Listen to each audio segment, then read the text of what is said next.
Moji drahí internetoví diváci, vítam vás u tohto nového videa. Dneska to je po trošku dlhšej dobe reakcia, pretože všetci máme radi reakcie, vy ich máte radi, ja ich mám rád, tí ľudia, na ktorých reagujeme, ich síce radi nemajú, ale to je jedno. No a dneska budeme reagovať na človeka, ktorý tu už na našom kanále bol, nie raz, asi dvakrát. Je to veľmi nadaný a nádejný umelec, reálne taký Karel Gott, oproti nemu môže ísť do riti. No a vy už podľa názvu viete, že sa bude jednať o Franka Wilda. Áno, človek, ktorý stojí za hitmi ako Hafo alebo Upír Dex. No a samozrejme, nestal by som tu, keby nevydal ďalší song. Ale hej, zase si môžete povedať, a na čo na ňu proste ideš reagovať, keď to je to isté? pozor, máme tu twist. Pretože Kafu sa na Franka už vykašľala. Reálne asi už ju nebaví sa pretrčať v tých jeho klipoch a robiť sa, že je pes a sexualizovať detský obsah. Samozrejme má aj priateľa, to môže byť ďalší z faktorov, ale necháme tú prvú možnosť. No a Frank samozrejme nemôže zahodiť túto zlatú baňu na content, na songy, tak sa rozhodol využiť tú najväčšiu technológiu, ktorú máme. AI. Áno, on využíva AI, aspoň tak sa mi zdá, že to bol u Radiho, pretože on tam má nejaké dievča, ktoré normálne robí všetky tie veci, ale tvár jej robí AI. Ona sa volá nejak Ainka, alebo dajak tak, neviem, Ainka. Proste Ainka. Dobre, kašlíme na to. Takže ona nie je skutočná, ale tvár sa mi zdá, že je dorobená. Ja sa akože nečudujem, pretože AI v dnešnej dobe už dokáže zrobiť neskutočné veci. Reálne pozrite sa tu. Ako moja frajerka si krásne číta najlepšiu, najúžasnejšiu knihu na svete. Prečo je môj priateľ taký úžasný a prečo má vždy pravdu? Bohužiaľ, aj toto je iba AI a nie je to pravda. Takže v dnešnej dobe AI dokáže neskutočné veci. Ak chcete o tom vedieť viac, tu niekde by malo vyskočiť video, kde som na AI dávno pozeral a skúšali sme. Ak by ste chceli pokračovanie tohto, pretože AI sa posunulo neskutočne a dokonca tá platená verzia ChatGPT je veľmi dobrá a taktiež už aj ChatGPT má veľmi veľa konkurencií, ktoré sú veľmi dobré a dajú vám fakt, že dobré odpovede. Takže ak by ste chceli, smešnite like a pozrieme sa na to. No dobré, ale už nebudem naťahovať, poďme si vypočuť tento úžasný skvot. Najprv, ale by som si pozrel komentáre, že aký majú na to ľudia názor. Vyšlo to pred ňom. Pre vás, pred 3. Po tomhle incidentu mi doktor doporučil skočiť z okna. Pekne. Po tomhle songu budú potrebovať profesionálne lekárskú pomoc. Videl som púlku a radši som to vypil. Cítil som, jak mi taje mozek. Nevyzerá to veľmi akože pozitívne, ale poďme si na rovinu. Na internete je veľa trollov, ktorí vám nedoprajú. Ja si myslím, že toto sú všetko zaplatení herci, ktorých zaplatili ostatní youtuberi, aby písali zlé hnusné komentáre. Takže neberiem to do úvahy, idem s čistou hlavou, budem sa tváriť ako fanúšik Frank... Ne, dobre, to už sa nedá, to už je moc. Tak, máme tu song S Fatality. Už tá miniatúra vyzerá sama o sebe tak, že by som si dačo musel dať do nosa, aby som videl takéto farbičky. Frank, máš nejaký problém? Prečo musíš furt sexualizovať všetko a prečo všetko musí byť, ako keby si bol na tripe? Ak máš nejaký problém, zdôver sa. Nemusíš mne, ale odborná pomoc je všade. Nie je hanba povedať, že ti chýba nejaký sexuálny dotyk alebo nejaké vzrušenie do života. Ak chceš, môžeme ísť spolu do bordelu, ako, no, ja by som asi nešiel, lebo dostal by som neskutočne žduba. Ale môžem ťa počkať vonku, kľudne. Frank, podávam ti svoju pomocnú ruku.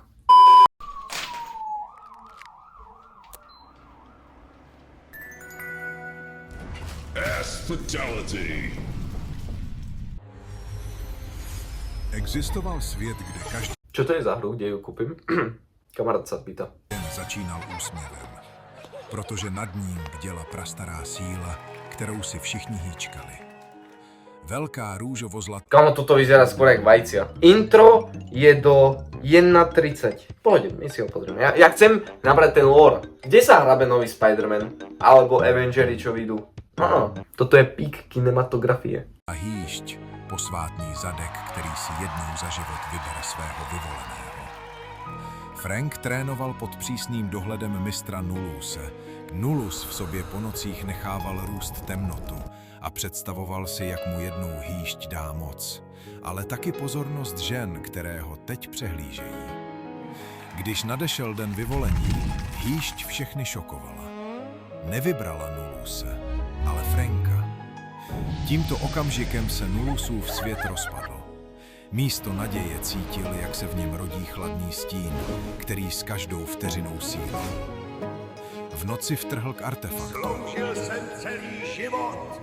Já měl být vyvolený. Nulus se pokusil hýšť obejít a vnutit se do role vyvoleného. Kamoško, toto mi pripomína aj Kung Fu Panda. Jak ten Ugwei tam stojí a ty si dračí bojovník. Ale ta ho zasáhla čistým ohněm a zanechala mu místo zadku jen temnou díru. Od té chvíle se zrazený a zohavený ukryl do katakomb, kde plánuje, jak Frankovi jeho vyvolení zlomit.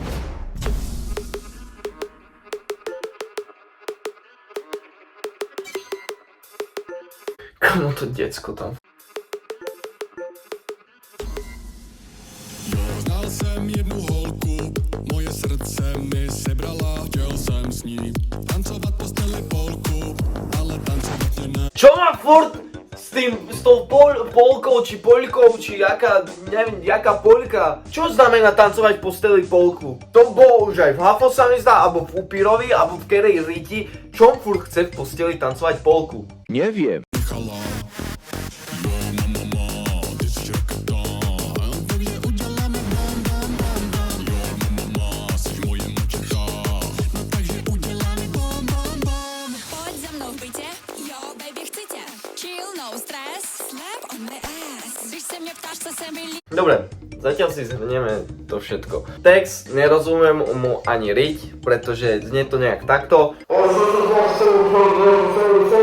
Jedine, čo som rozumel, slepni mi S, poď tancovať polku, či v posteli poľku mám, či akú riť, či čo. Podľa mňa na nejakej rumunskej zábave úplne si tam tak idú to, že... Presne takýto typ ľudí, títo traja, si to podľa mňa idú. Ale aj s tým videoklipom hlavne. Jaký mám kvality? Raz, dva, tři. S fatality.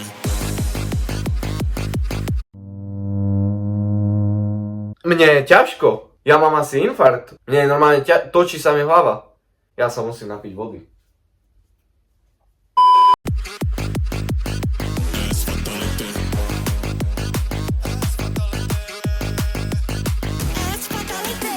Čo tam robia tie deti? Čo tam... Stop it. Get some help. Prečo tam dávaš deti, jak ukazujú na rite? Tie deti budú mať traumu. Takže možno len mne to príde také ťažobné a možno si poviete, že preháňam, ale ja neviem, akože je divné do niečoho, čo má byť fakt, že sexuálne. Reálne sú tam 3 typky, ktoré tverkujú riťou. Celý ten príbeh bol o tom, že vlastne riť si vybere svojho majstra Shifu, ktorý vlastne bude najviac príťažlivý a budú za ním ísť ženy a on tam narve proste deti, jak decko hrá plejko a potom je tam dievčatko, ktoré ukáže na riť a urobí, že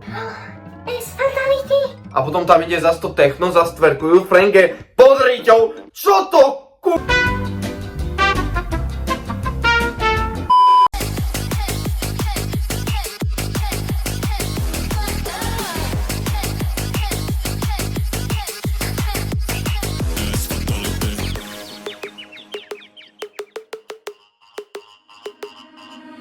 Dvanáctá už odbyla, dneska to jsem zlobila. Já udělám anděla, ty uděláš devila. Chtěl vidět můj zadeček, byl to ale dědeček. Moc hezký mě poprosil, tak jsem mu ukázala. Jo mama, ty si čekatá, takže uděláme bam bam bam bam. Jo mama, jsi moje mačecha, no takže uděláme bam bam bam. Potřebuju zadek tu ass, baby.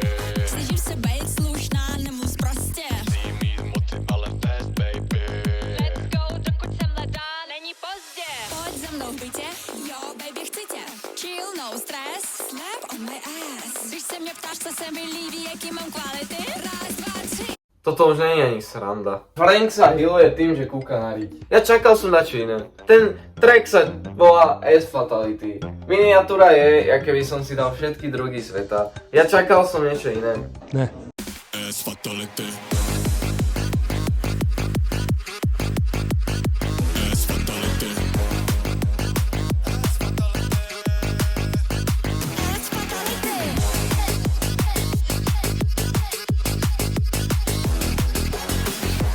tam robia tí štangasti? Ako oni majú rohu? Zobrali nejakých typkov z krčmy, prosím, poďte sa kúkať na riť. Ja vám kúpim borovičku s pivom.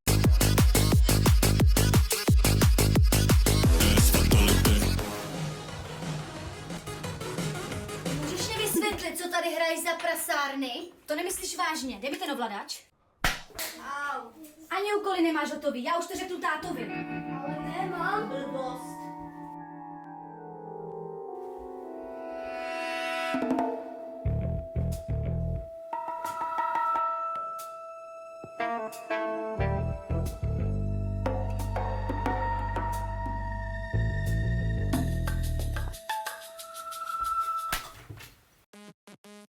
Hohoho, přesně tak. Tenhle klip má i vlastní hru. Skáčeš, střílíš, sbíráš body, kupuješ itemy a jedeš nahoru v žebříčku. A navíc můžeš hrát i o merch, protože spouštím nový e-shop Frank. To má aj vlastnú hru. Keď budete chcieť a bude tu veľa lajkov, veľa zhliadnutí, tak si tú hru zahráme a ja sa pokúsim tam vtrhnúť normálne rekord. A zrobím normálne stream, kde hrám túto hru. Ak to bude normálne raketa lajkov, nebudem to teraz hrať, ja už si dosť skazím týmto deň. Budem zbytok dňa už iba spať a plakať. Ahoj, čo? Ono, ten klip vyzeral pekne, tie efekty a tie veci. Nemyslím pekne, že akože bola tam riť vyprasaci. Myslím, že tie efekty a tie veci akože dobré. Tie jeho klipy furt vyzerali v pohode. Fakt, že má talent podľa mňa na to niečo natočiť. A vyzerá to zaujímavo. Môžeme povedať, že aj ten príbeh akože je zaujímavý, že to tam dá. A prečo sa snažím na tom hľadať niečo dobré? Proste je to somarina. A ak takto nad tým pohodil, si vás nájdem. OK ľudia, sme na konci, napíšte svoje pocity, dajte like, odber, zdieľajte, hlavne ten odber, pretože 82% ľudí u mňa nemá odber. Jak to? Prečo? Čo som vám zrobil? Pozrite, aký robíme krásny content a robíme naučný content po novom. Každý pondelok poučné pondelky, kde sa dozviete buď veci zo sveta, alebo nejakú fyziku, nejaký dejepis, nejaké iba informácie o osobnostiach, takže neváhaj, daj ten odber. Takže vidíme sa na budúce, ďakujem, že ste sledovali a pa.